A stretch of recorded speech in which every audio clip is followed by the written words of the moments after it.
Aujourd'hui, Monsieur Kaléidoscope vous emmène à Marseille, ville célèbre de 100 façons, mais aussi pour sa cité radieuse. On n'habite pas à la cité radieuse comme n'importe où ailleurs. Ici, on est chez Monsieur Le Corbusier. Jacques ne peint qu'en musique. Dans les couloirs de la cité, il exécute pour nous une œuvre de l'instant.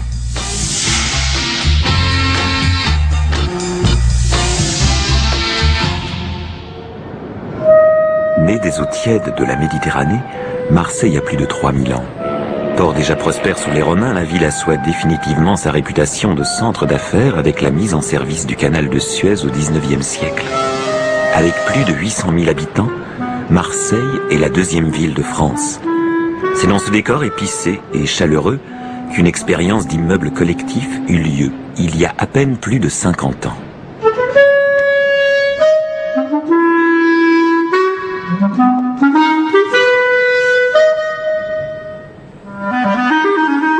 Alors c'était un rêve que l'on caressait depuis au moins une année, grâce à un journal d'enfants qui nous expliquait qu'à Marseille, il allait y avoir une construction avec des appartements et la possibilité d'avoir une vie collective très intéressante. Ma mère a visité l'immeuble et a dit à mon père, d'accord Marseille, mais c'est ça ou rien. Elle a eu ce qu'on peut appeler un coup de foudre. En une heure, ça a été véritablement une heure enthousiasmante. Nous en avons visité un et ça a été terminé. Il n'était plus question d'aller ailleurs.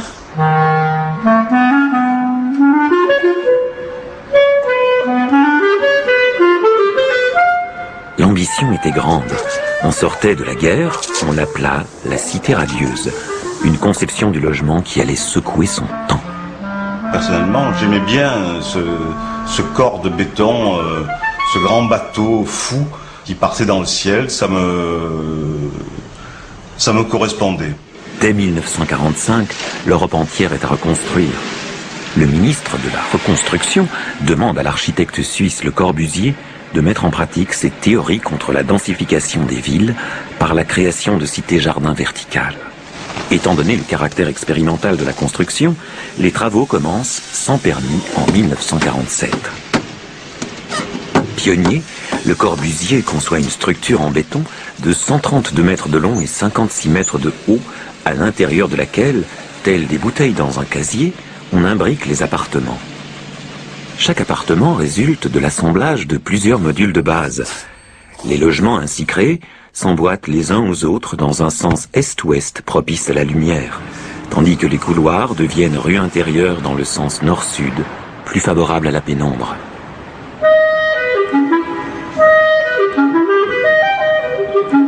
Jouant entre lumière et pénombre, reliant ciel et terre, le bâtiment exprime une certaine idée de la place de l'homme dans la nature.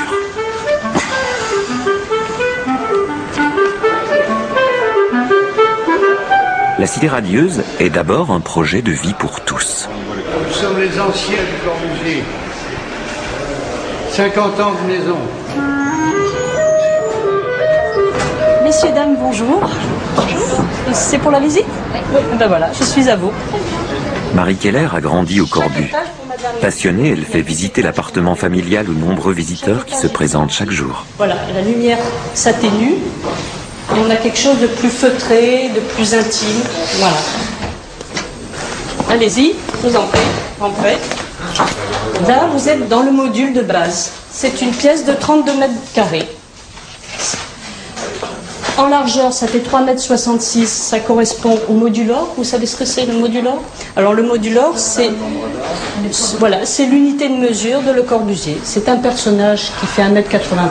Sa main levée, ça fait 2,26 m, juste la hauteur de plafond. Tout l'appartement est régi en fonction de ce personnage. J'ai les bras plus longs que Le Corbusier. Le Corbusier pousse plus loin son idée de modulor et l'adapte à toutes les situations de la vie courante. Il se dégage alors de l'aménagement de chaque appartement une sensation d'ergonomie présente à chaque instant de la vie quotidienne. Alors il faut être très organisé et Charles Perriand a fait une cuisine style laboratoire où on a tout à portée de la main. Vous voyez que chaque élément est à sa place. Je ne vais pas les chercher ni trop loin ni ailleurs, ils sont là. Les rangements s'ouvrent des deux côtés. Et là, vous récupérez le plat qui vous a été servi sans avoir à vous disperser.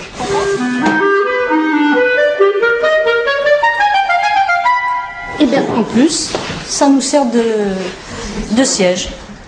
Toujours la forme très ergonomique. Et voilà. Et voilà les 2 chambres d'enfants. Alors, c'est une unité séparée dans son milieu pour faire 2 petites chambres. Au milieu, un espace commun pour s'amuser avec son frère ou sa sœur. En l'occurrence, avec mon frère.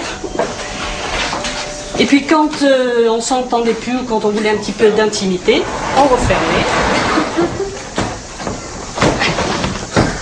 Et là, on avait un tableau noir, comme à l'école, sur lequel on dessinait ou on travaillait en fonction de... Voilà.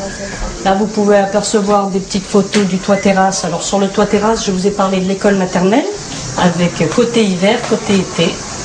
Moi-même, j'ai été donc dans cette promotion de maternelle.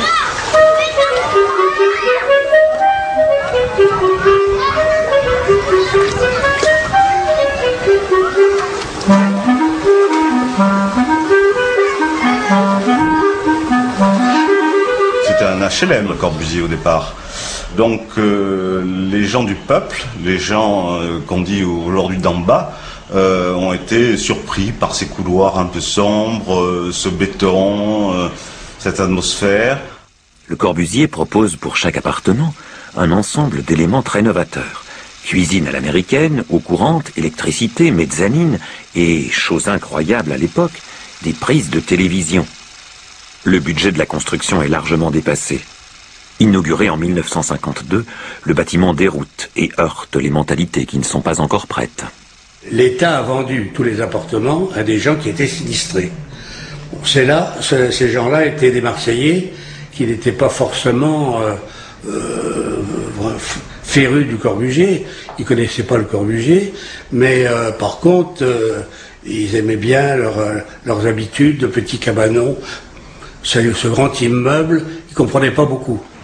Personne n'en veut et on craint que l'immeuble soit la proie des squatteurs. L'État se retrouve avec un paquebot sur les bras. Entre le gouffre financier qu'il représente et la dimension sociale que l'État souhaitait lui donner, le choix est vite fait. L'État cède des appartements aux grandes administrations qui y logent leurs cadres quand elle les nomme à Marseille. C'est devenu très vite l'immeuble des Fadas. Et dans le fond, nous en étions assez fiers. Au début, ça nous avait un petit peu heurté, Fada, le Corbusier Fada. Pour quelqu'un qui n'est pas de Marseille, c'est quand même un peu péjoratif. Mais quand on a des origines provençales comme avait mon mari, puisqu'il était né à Arles, le Fada, c'est le ravi de la crèche. D'accord, c'est un gars qui n'a pas des capacités mentales très épanouies, si on veut, mais qui est heureux de vivre et de vivre en collectivité, au milieu des autres.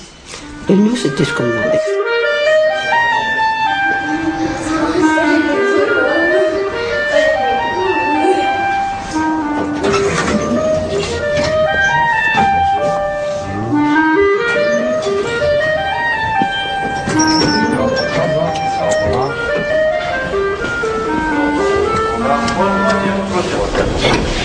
Patrick de Rosario est le régisseur de la Cité radieuse depuis 18 ans. Sa mission ? Dorloter la maison. Je vous rappelle que l'immeuble a 50 ans, donc par conséquent c'était des tuyaux en acier à l'époque, et forcément les tuyaux se percent, rouillent et occasionnent de nombreux dégâts des eaux. Donc nous sommes en phase de refaire pratiquement toute la plomberie au Corbusier, puisque nous refaisons des kilomètres de tuyaux, et nous les remplaçons par du PVC à l'heure actuelle. Je dirais que le régisseur est comparable au garde champêtre dans un village. Ici, c'est un gros village, par contre, effectivement, avec tous les problèmes qui surviennent la journée, puisque bon, on peut avoir des dégâts des eaux, des problèmes électriques, les gens vous appellent pour un peu tout, quoi. Et donc, je suis là pour ça.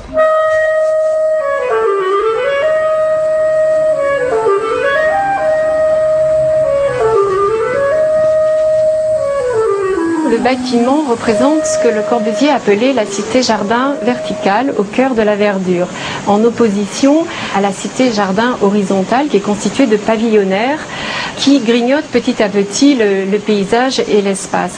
C'est pourquoi même dans un espace qui alors était dépourvu de construction, qui était la campagne, le Corbusier s'est orienté vers un bâtiment en hauteur.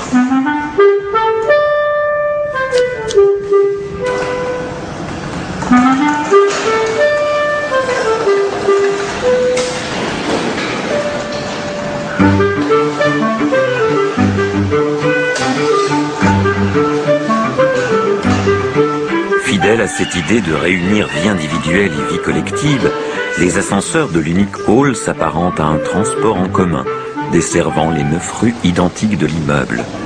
L'une d'elles échappe à cette conformité. La rue du 3e étage est conçue pour recevoir les commerces de proximité. Je m'appelle Madame Muller. Je suis ici depuis une quinzaine d'années. Et je travaille dans cette pâtisserie où mon mari est pâtissier. Ça n'a pas changé. Les gens sont très très sympas, mais j'aimerais qu'il y en ait beaucoup plus. Bonjour. On s'est retrouvés beaucoup à l'étage commerçant. Au casino, par exemple, on y restait aussi bien jusqu'à 9h du soir. On se retrouvait tous et on bavardait, on n'achetait plus rien, mais on était là, on était ensemble. Ces commerces, Le Corbusier avait prévu que les gens de l'extérieur viendraient ici s'alimenter. Donc, ils n'avaient pas chinoisé. Dans les années 80, les commerces de cette rue, appelée aussi le jardin d'hiver, disparaissent faute de clients. Au même étage, Le Corbusier avait initialement prévu un restaurant et une série de chambres destinées aux amis de passage. L'idée n'eut pas beaucoup de succès. Au début des années 60, ces chambres d'amis et ce restaurant furent vendus. Hôtel Le Corbusier, bonjour. L'hôtel au cœur du village était né. I have a large room with air condition and you have the sea view too. So this room is available. Aujourd'hui, sous l'impulsion d'une nouvelle gérance, l'hôtel fait peau neuve.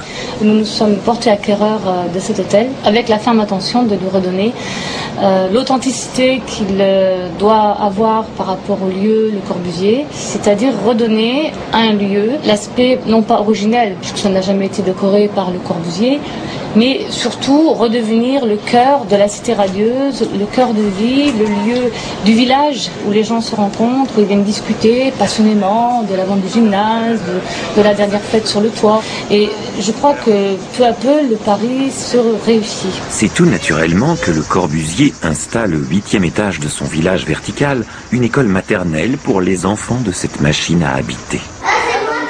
Secondé par sa cousine enseignante, Le Corbusier sort à nouveau des sentiers battus. Grands espaces à vivre et à jouer, couleurs et fontaines, salles d'eau, couloirs en pente douce, tout est prévu pour les petits et c'est sur le toit et dans la pataugeoire que la récréation se déroule. Depuis 1956, un gymnase abrite les sportifs de l'immeuble et des environs et une piste circulaire accueille joggeurs et promeneurs. Un atelier de peinture surplombe la pataugeoire et l'ensemble de ce toit-terrasse, si cher à Le Corbusier. À l'origine, la cité devait être le premier élément d'un ensemble préfigurant les villes modernes. Le budget englouti effaça toutes ses espérances. Pièce unique, rejeté pendant longtemps, aujourd'hui très convoité, le bâtiment suscite un intérêt qui n'est pas sans déplaire à sa communauté d'habitants.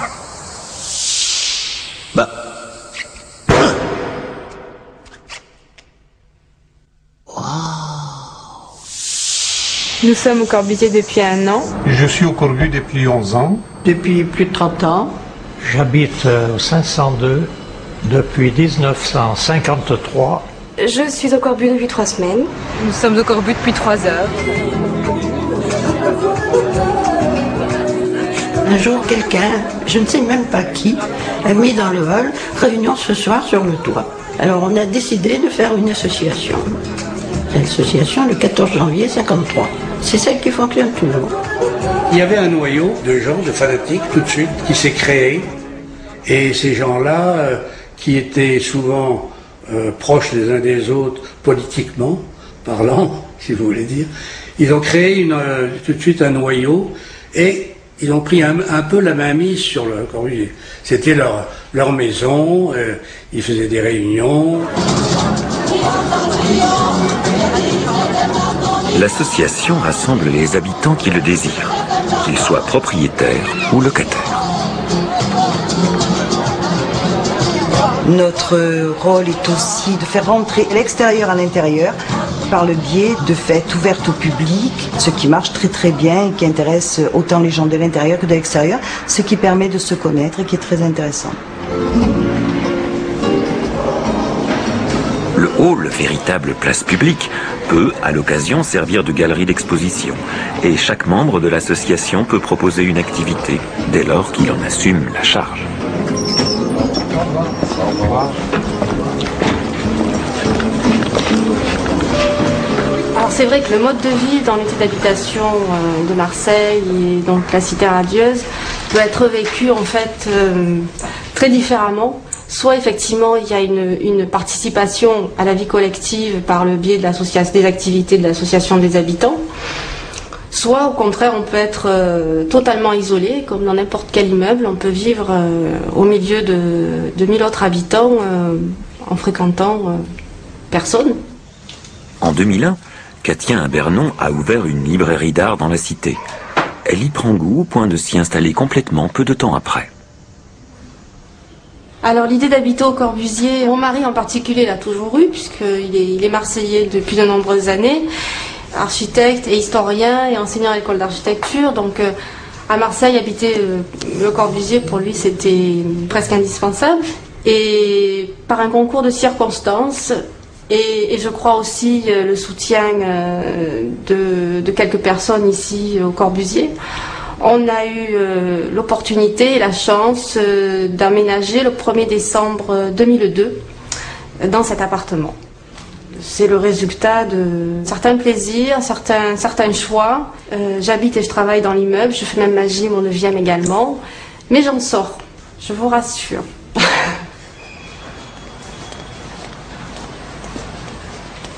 La famille Broquière, originaire de Marseille, est venue s'installer dans la cité à la fin des années 60.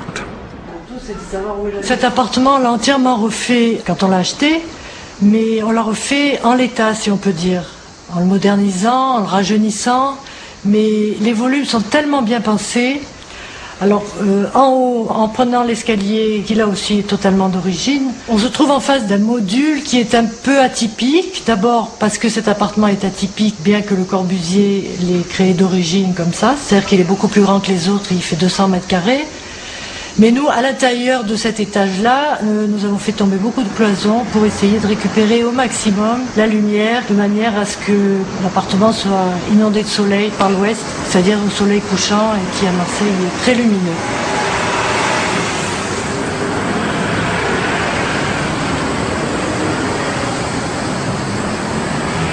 Donc comme nous n'avions que 2 enfants, nos 2 4 chambres, nous en avons fait 2 qui sont très lumineuses et très agréables. Ce sont de véritables studios avec leur douche et leur WC, donc une indépendance assez grande par rapport aux parents. Indépendance à laquelle Manuel a pris goût au point de vouloir quitter le cocon du Corbu. Non mais je comprends que tu as envie d'aller ailleurs. Plus de 25 ans de vie ici, c'est normal que tu aies envie d'aller voir ailleurs, mais peut-être qu'une fois qu'on sera plus là, aussi bien tu reviendras. On ne sait jamais.